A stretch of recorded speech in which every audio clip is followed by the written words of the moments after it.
Hey me ducks, it's Simon here. How are we doing? It's the weekend and I'm just thrilled to have this package arrive from the States. This is Brant's Moon Baby Tarot, which I backed immediately once I woke up the next morning and saw that he had launched the Kickstarter campaign. I immediately backed it, and this hasn't taken too long to come. Actually, I got the dispatch notification 8 days ago, so you know, it could take a couple of weeks really from the States to the UK. So I was really excited yesterday when I checked to see that it had arrived in the UK and it had left Heathrow and was on its way to the Midlands. And yeah, I went over to my folks' house today and sat and waited for it. And I didn't have to wait too long, just trying to work out how to get in this. And a little bit of history as I know it. So I think Brant, originally, his intention was just to do this as a bit of a fun project for himself. He was going to take the original Hoi Polloi and you know, make it his own, and perhaps have it where friends could buy it. Oh my goodness, look at the wraps as well. Where his friends could buy it off NPC, and I said to him, count me in. Yeah, I love the Hoi Polloi, and I would be really interested in having, wow, look at all this. Okay. Wow. Oh, I got the lovers, and I'm pleased I got the lovers because that's my life path card. So that's great. I saw that Jen from Jen's Balance Tarot got the lovers, and I was like, oh wow, she's so lucky because that's my life path card. So yeah, I'm thrilled to get that. So, and then he contacted me and said, look, you know, I've been thinking I might actually do this as a Kickstarter. And of course, we all gave him our support for that. Now, I've just mentioned Jen's channel. I've seen a few channels showing this video. And even Jen, who I watch every single video, love her videos, I stopped at a certain point because I was like, right, I want the element of surprise myself now. So I've not seen a full walkthrough of the finished product. I have seen a full walkthrough because, and I'll list it below in the descriptions, I did an interview with Brant about this process, and he had, what would you call it, a kind of a prototype deck. I think he'd had it printed on MPC so that he could show the cards. So he showed all the cards during that interview, and as I say, I will link it below. This was such a huge success in terms of Kickstarter. I'm just having a look at Kickstarter now. And I mean, it was funded with first 7 hours, fully funded in the first 7 hours. And it's just, yeah, it's amazing. It actually finished with 674% funded. And that's just a real testament really to Brant's hard work, his commitment, keeping the community and Kickstarter backers, you know, updated, and providing images for all the cards so we knew exactly what was getting and what had been done. So there's a little card here. I think it's like a little thank you card. And he says, Simon, thank you for being a great friend. As always, being supportive. I can't wait to see what you think.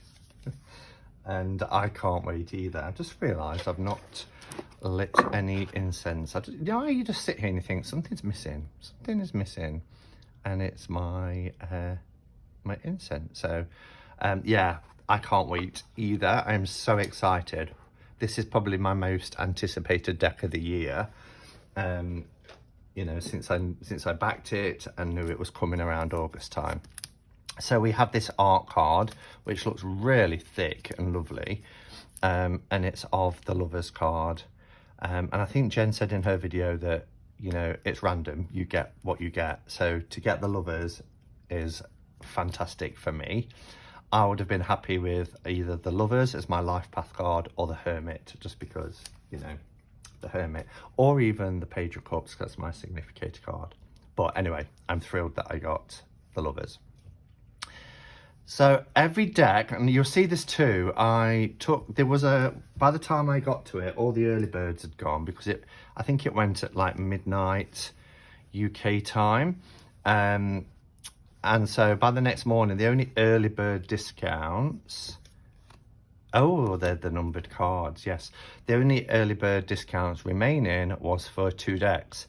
And as you know, if there's a deck that I love, I will get a backup copy. This is, I think, the first time I've bought 2 copies in one go, because usually with backups, I will buy it, work with it. If I love it and connect with it, I'll buy a backup copy. But I thought, I don't know if there's going to be any remaining. There is, by the way. If you're watching this and you didn't back the Kickstarter, you can go to Etsy and get one. I think they're taking pre-sales at the moment. So I got 2, but as part of the stretch goals, not to mention like the fabulous box and the gilding, edging and all that sort of thing, you got these spread cloths, these tie-dye spread cloths. And I'm thrilled that I got purple, because purple is one of my favourite colours, if not the favourite colour. And this beautiful orange, which will be lovely when it comes to Halloween in a couple of months' time. So they're really nice quality. These are actually a lot thicker than I thought they'd be. But the colours are great, and it's tie-dye. It's in keeping with the theme of the deck. All right, so number 89 and number 90. So, but even by the time I woke up in the morning, he'd sold, what, 88 copies. So that's fantastic. This is the first edition. Brant is having a think at the moment about doing a second edition, and keep your eyes open for that, because they will be very different. And it's limited to 1,000 copies, so number 89 and 90 of 1,000, and Brant has signed them both. And this is a copy of the backs. So they were kept out separately because he didn't want to have to open all the packaging and put them in, you know, because they've come shrink wrapped, so he wouldn't want to do that. But he made them smaller as well, because sometimes when you get additional cards, they're in with the decks, and you can, if you don't remember to keep taking them out, they can get shuffled into the deck and interrupt your readings and things. So he wanted them this little kind of bridge size, which is cute. So that's my backup. So we'll put that to one side for now, and we will have a look. What I wanted to say firstly, so this is based on the Hoi Polloi, which is a 1972 RWS inspired deck. It's not a clone as such, because it is redrawn, but this is the original, and it won't fit on camera. Maybe if I do that for a second, you'll be able to see it all, but you get an awful kind of shot of everything there. But the tarot card that tells people about themselves and their future, it's this really long box, which is terrible for storage. There you'll see the backs of the card, which is this key. You get a parchment paper. There were smaller boxes that over time got smaller whilst it was in print, but I bought a tin from Make Playing Cards to keep my Hoi Polloi in. So you'll see here, look, the same kind of design but recolored, and I love this deck. The cardstock is naff, you know, it wasn't an expensive deck. The coloration is very oversaturated, but it is what it is. It's a deck of its time. It's almost 50 years old. It's in perfect condition. I was thrilled to be able to get a copy of this, probably about 4 years ago now. I think 2017 I got this, but I love it. In fact, let's leave out a couple of cards. Let's leave out the Devil and the Hermit, and then we can have a look at the side by side of those two. So that's the original Hoi Polloi. Well, it was just called the Tarot actually, but Hoi Polloi was the company who released it, so it's referred to as the Hoi Polloi. So this is a nice sturdy box. On the back it says Moon Baby Tarot. Step back in time to the 70s with this updated version of the Hoi Polloi Tarot. First marketed in 1972 as a game for children.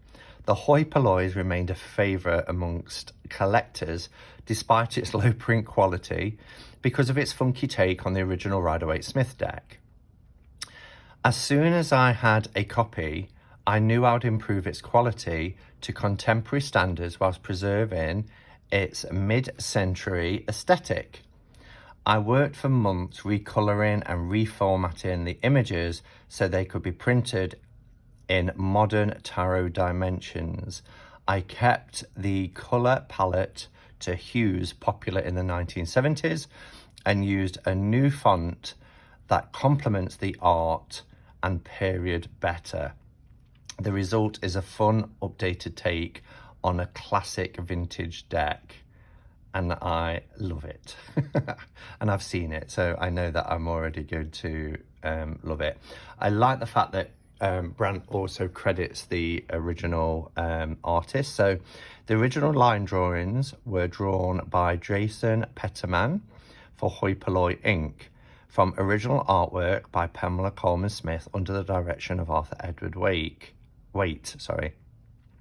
This deck has been recoloured and formatted by Brandt Palazzo, and he gives special thanks to his friend Melissa Zupan for her help with editing. So let's dive in. This is the moment I've been waiting months for. Don't you just love those moments when you've been waiting so long for something and then it arrives? I'm not doing very well at this, really. All right. Let's nick it there. There we go. That's better. Pop the scissors back. So immediately the box feels beautiful. It's matte, it is smooth, it is really, really nice. I just love the colour palette. So Moon Baby Tarot. Brandt Palazzo 2021 first edition, and then he's used what is on the original box, so cards that tell people about themselves and their future, which is taken from. So I love these nods, you know, to preserve it for what it is, but also, you know, bring it into the next millennium. So cards that tell people, yeah, and then we've got the key on the back and sides. Fantastic. We've got the little thumb cut out so we can remove it. On the inside it says Moon Baby Tarot first edition. That is a solid, it's almost like wood. It is that good quality. We have a little pull out here, which is an improvement on the parchment paper. So whilst it's a pull-out, it can be read like a book. I remember seeing Brandt talking about this. So how to use it, the major arcana, and then we go into the minor, the wands. Then when you get here, you open it that way. Pentacles, swords, cups, and then you've got your drawer, your daily drawer. So 3-card spread, general energy, embrace this, let go of this. Quite like that. That's nice. So yeah, so this is really handy how you can actually use it like a book. Very easy to use like that rather than pulling it all out. So love it. All right, so the cards. On the inside we have the backs with the pink key. Oh, it feels so nice. This is a chunky deck. So again, on camera I see exactly what Brandt's talking about. We was able as backers to decide on the colour for the edging of the deck, and there was 2 options. There was this kind of duck egg blue, which is in the titles, but pink features heavily in this deck. It's one of the colours that's used. And we all got to vote, and pink won, and I was thrilled because I voted for pink. And I don't have any pink edge decks, so I just thought it would set off the aesthetic really nice. There's pinks on the back, there's pinks in the front. But Brant was saying that in to the naked eye, not through a lens, it is darker than what it's appearing on camera. If I just turn the light off for a second, it may, yeah, it actually looks very subtle. And when I've seen everybody else's, I was like, oh wow, that's really subtle. And it is subtle, but it's darker in real life than on camera. So let's take the band off and get rid of that. Oh my goodness, this is amazing cardstock. This cardstock with this beautiful matte finish reminds me of like Hoi Polloi, New Choice, Tarot de Marseille. If anybody's got that, this is what this cardstock feels like. It is luscious. It's actually really beautiful. All right, so size comparison. I forgot that once, and people always remind me that I've forgotten. So I think it's a little bit wider. It is a hair taller and the same wider, and I'm talking minimal amounts. So it is a nice sized card. They just feel incredible. So first things first is the flip through of the cards. So you can just, if you just want to watch flip through, that's what's going to happen now. But I'll be back afterwards just to offer some final thoughts.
Okay, so there you have it. Have I mentioned how gorgeous the cards feel?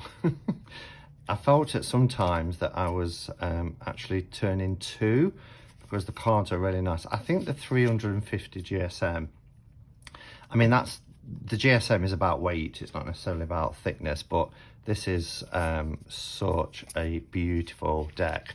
And you wouldn't have heard it because the sound was off and there's music playing, but the noise as you take a card, you know, you get that sort of feels, oh, it's the little things. Oh, they feel amazing. So, I'm not a riffle shuffler, but this deck I wouldn't riffle shuffle anyway. The quality of it is it's just too nice. So you get alternatives, if you saw at the end here, for those people who prefer a more traditional kind of strength being at 8. I don't. I like the RWS way.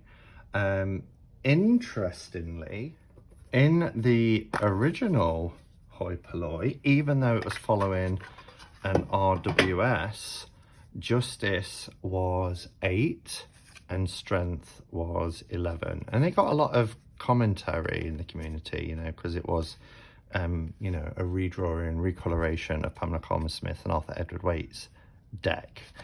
So, I mean, let's just have a look as well. I said I would show some comparisons. Now might be a good time.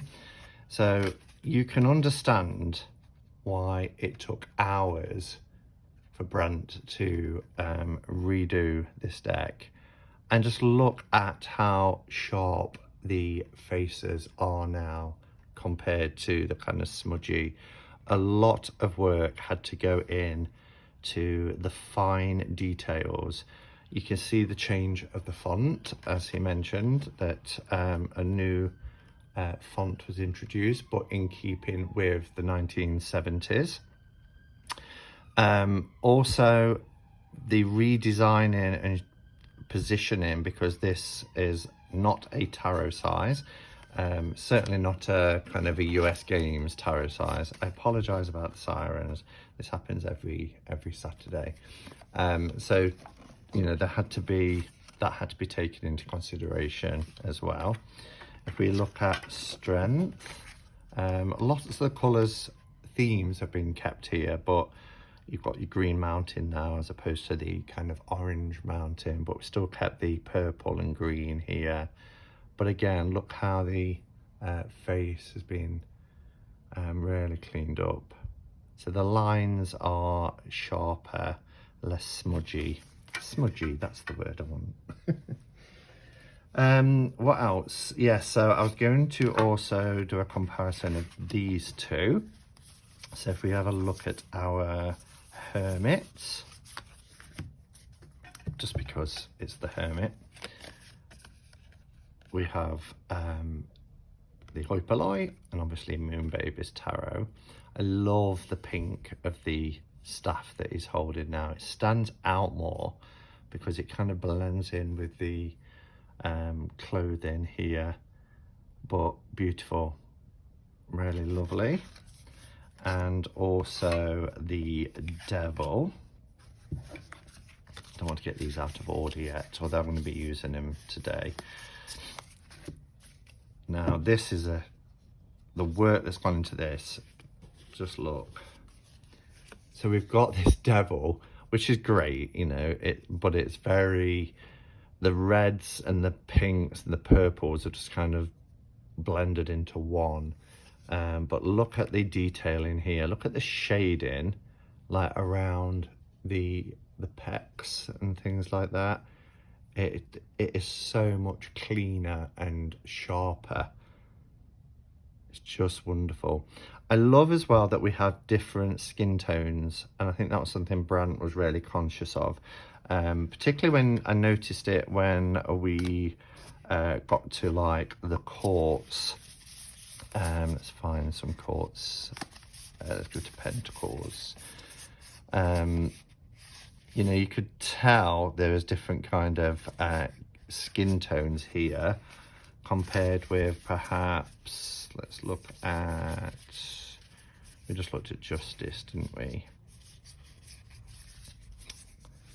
You know, you can see the different types of skin tones that have been used.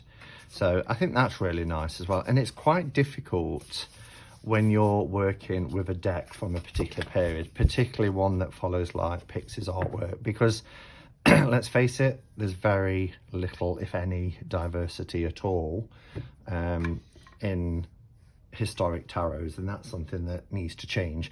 And there's no reason why, if you're making a modern version, that you can't implement things like that to make it more inclusive to people who are using tarot. So there you have it. This is the Moon Baby Tarot. Moon Baby Tarot. I put the in front of it then. It's everything I hoped it would be and more. Beautiful from every aspect of it, from the box, the little guide, the extras that have been included, such as the tie-dye spread cloths, the card, everything. And the cards are fantastic. One of my favorite card stocks. I just love it. So well done, Brant. You really have brought a quality deck. Well, you produced a quality deck, but what I was also going to add is, you know, you've taken a classic that is much loved but was very hard to get and made it more accessible. So thank you for doing that too. Thanks for watching, everybody. I'll be back in a short while for an interview with the lovely Orshi, so hopefully you'll be able to join us at 4 p.m. UK time. But until next time, go in peace, namaste, and blessed be.